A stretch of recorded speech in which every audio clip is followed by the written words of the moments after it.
ada susu. Susu lah. Wow. Hai guys. Wow, bila? Tak pernah Hi, guys. nampak bawa pun. Ha? Tak pernah nampak bawa.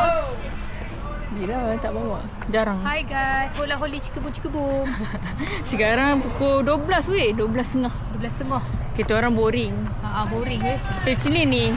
Boring pisang di rumah. Boring duduk rumah tu dia ajak. Nak jogging dah panas. Dah panas. Lepas tu sebenarnya nak pergi hiking pun panas. Tapi macam kalau pergi mall duit habis weh. Kalau pergi sini duit tak habis. Habis beli air je. Beli ayak lagi.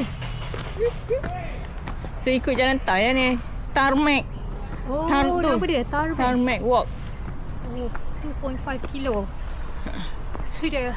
Yeay. Yeay. Saya bangga dengan diri saya. Jangan cepat turun aku.